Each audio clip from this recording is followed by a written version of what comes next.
사도신경으로 우리의 신앙을 고백하며 6월 11일 화요일 아브라함 기도회 시작하도록 하겠습니다. 나는 전능하신 아버지 하나님 천지의 창조주를 믿습니다. 나는 그의 유일하신 아들 우리 주 예수 그리스도를 믿습니다.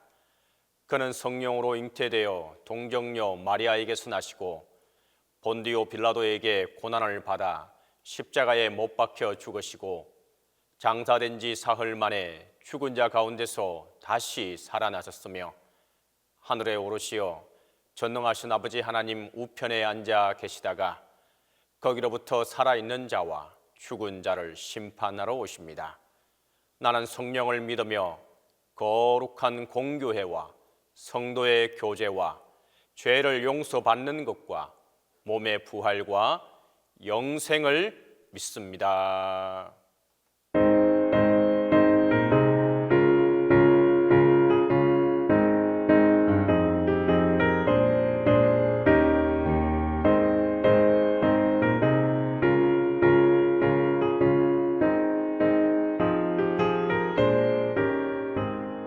주의 친절한 팔에 안기세 우리 마음이 편안하리니 항상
기도에 시연해 주신 하나님의 말씀은 창세기 13장 1절에서 4절입니다.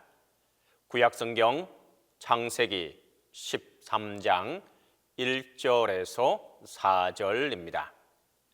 아브라함이 애굽에서 그와 그의 아내와 모든 소유와 롯과 함께 네겝으로 올라가니 아브라함에게 가축과 은과 금이 풍부하였더라.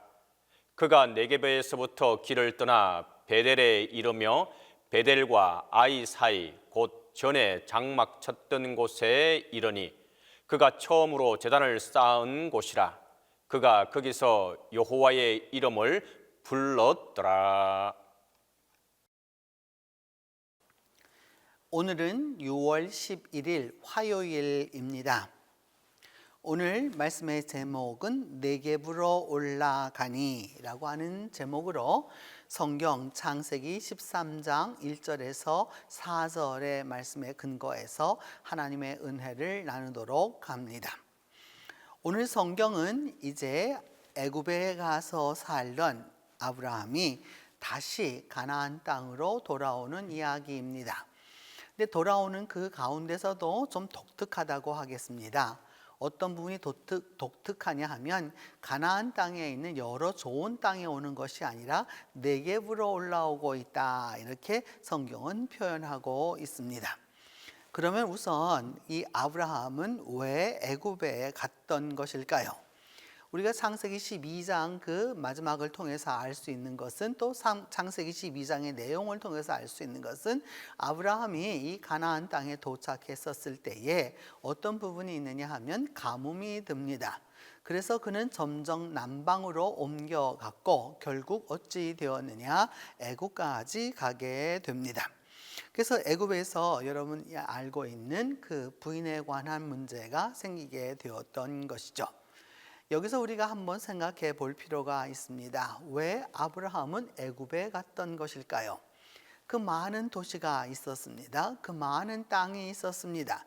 그럼에도 불구하고 애굽을 선택했던 그 이유는 바로 애굽은 지금 성경 안에서뿐만 아니라 지금까지도 애굽은 자원이 풍부하고 식량이 풍부한 국가이기 때문입니다. 후에 우리가 좀 더 살펴보겠지만은 애굽 땅을 일컬어서 여호와의 물된 동산과 같다라고 표현하는데, 바로 여호와의 물된 동산, 에덴 동산과 같다라고까지 표현할 정도입니다. 그러니까 애굽은 당시 당대 최고의 번영하고 무역으로 성공하는, 형통하는, 발전하는 그런 도시였습니다. 가나안에 가뭄이 들었습니다. 요즘 말로 하면 경제적인 몰락이 이루어진 것이죠. 경제적으로 몰락하자 당연히 사람들은 어느 쪽을 선택했느냐, 경제적으로 흥황하는 곳을 바라볼 수밖에 없었습니다. 아브라함도 동일한 모습이었습니다. 근데 여기서 우리가 하나 살펴볼 필요가 있습니다. 하란을 떠날 때 아브라함은 하나님의 음성을 따라갔습니다. 내가 보여줄 땅으로 가라 해서 이에 그가 갔고, 성경은 표현합니다. 애굽에 내려갈 때에 어떤 부분이 있었느냐, 그는 하나님의 음성을 들었던 것으로 성경에 나타나지 않습니다. 행간을 읽어보아도 그런 여지가 없습니다. 그래서 애굽에서 여러 가지로 어려움을 당했지만은 그럼에도 불구하고 애굽이라고 하는 그 좋은 땅에서 이제 어느 정도 살 바가, 이제 삶의 능력이 생겼습니다. 그러면 여러분, 아브라함이 어떻게 움직여야 할까요? 어떻게 이동해야 할까요? 하나님은 말씀하셨습니다. 내가 내게 보여줄 땅으로 가라. 내가 내게 보여줄 땅으로 가라. 그 땅을 하나님은 지칭하지 않으셨습니다. 다만 성경에 데라가 가나안 땅으로 가려고 이런 표현이 있을 뿐이지 그 땅을 지칭하지 않으셨습니다. 근데 오늘 성경 본문도 보면 애굽에서 네겝으로 올라가니 아브라함이 올라갑니다.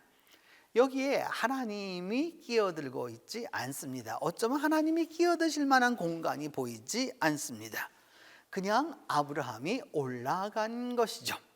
올라가는데 그 당시에서 애굽에서 무엇을 가지고 갔느냐?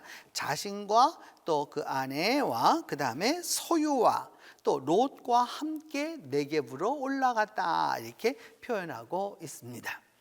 그러면 여러분 남쪽인 그 이 이집트에서 북쪽을 향해서 갔구나 이렇게 생각할 수 있겠는데 네겝으로라는 단어가 아주 중요합니다. 지금 성경은 애굽에서부터 그 이 가나안 땅의 네겝까지의 길이 상당히 멀음에도 불구하고 그것이 어떤 길이었는지 말하지 아니하고 네겝으로 올라갔다라고 말합니다. 오늘날도 히브리어로 네겝이라고 하는 말은 무슨 뜻이냐? 사막, 광야라는 의미입니다. 그러니까 그 풍요의 땅에서 지금 어디를 향하여 가고 있느냐? 사막을 향하여, 광야를 향하여 가고 있다라고 하는 말입니다. 그러면 이 다음에 어떤 문제가 발생하는지가 우리는 짐작이 됩니다. 창세기 13장을 읽어서 알고 있는 분들은 여기에서 어떤 문제가 발생하는지 아시는 거죠. 바로 롯과 아브라함이 갈라서게 되는 바로 그런 부분이 나오게 됩니다. 왜냐하면 이제까지 풍요로웠습니다. 애굽에서 재산을 모았습니다. 오늘 성경은 말하기를 은과 금이 풍부하였다라고 표현하고 있는데 은이라고 하는 이 케세프라고 하는 단어가 먼저 나온 것으로 볼 때 여러분 우리는 그 성경적인 언어를 사용해서 은과 금, 뭐 금과 은 이렇게 표현하는 그런 부분에 있어서 우리에게 있어서는 역시 금, 은, 보석 이렇게 말하지 은금보석이라고 말은 잘하지 않습니다. 그런데 고대 근동에 있어서는 여러분 금보다 은이 더 귀한 보석 그 재료였습니다. 왜냐하면 이 귀금속 가운데서 은이 그렇게 되었던 이유는 금보다 녹는 점이 높았기 때문에 금은 일찍부터 발굴되었고 또 그리고 그것을 사용했고 은은 그 후대에 가서 이루어지게 됩니다. 그래서 은을 가졌다라고 하는 것은 요즘 말로 하면 여러분 은을 갖고 있는 사람 중에서 금을 가졌다라는 말과 같은 말입니다. 그러니까 은금보석 여기서 은금이 풍부하였다라고 하는 그 은이라고 하는 말은 이와 같이 귀금속을 갖고 있고 또 은은 케세프라고 하는 단어는 화폐라는 단어도 됩니다. 당시는 여러분 제가 말씀드렸던 대로 메소포타미아와 그 다음에 히타이트와 가나안과 이집트가 이렇게 다 엉켜서 살아가는 무역로를 통해서 다 살아가는 세대였기 때문에 화폐가 굉장히 중요한 것이었죠. 바로 이런 부분을 이야기하는 겁니다. 그래서 은도 그 값비싼 귀금속도 그 다음에 돈도 그리고 그 당시 사람들이 아주 소중하게 여겼던 그 금도 풍부했습니다. 그래서 네겝에서부터 길을 그 사막을 이렇게 쭉 그 광야를 통과해서 어디에까지 이르게 되었느냐? 베델에 이르렀다라고 말하고 있습니다. 네겝은 낮은 지역입니다. 베델은 높은 지역입니다. 유대 산지에 있는 지역이죠. 베델에 이르러서 베델과 아이 사이에 그 전에 장막 쳤던 곳에 이르렀다라고 얘기합니다. 이미 성경을 알고 있는 분들은 이미 기억하고 있습니다. 베델하면 야곱의 이야기가 나올 것입니다. 하나님께서 그 돌베개를 베고자 썼던 야곱을 어떻게 축복하셨는지를 알려줄 것이고 아이라고 하는 말이 나왔다라고 하는 것은 여러분 여호수아의 가나안 정벌에 있어서 아이라고 하는 성이 하나님의 명령에 순종하지 않았었을 때 어떤 일이 벌어졌는지를 우리가 다 알고 있기 때문입니다. 바로 이 이야기를 이렇게 하는 것은 이 아브라함의 이야기를 듣고 있는 또 아브라함의 이야기를 읽고 있는 독자들에게 앞으로 어떤 일이 발생할 것이다 라고 하는 부분을 이제 말씀하고 계시는 것입니다. 하나님은 그럭처럼 이게 나그네로서 살아가고 있는 야곱을 선택하셔서 하나님의 축복을 하시도록 약속해 주셨는데 그 야곱의 하나님과 더불어 또 이스라엘이 이제 출애굽해서 가나안을 완전히 자기의 것으로 삼을 때에 그때에 하나님의 놀라운 능력이 있었던 것을 보여주기 위한 아이성의 이야기를 이곳에 배태하고 있는 것이죠. 그러면서 그가 처음으로 제단을 쌓은 곳이었다라고 이제 이렇게 이야기하고 있습니다.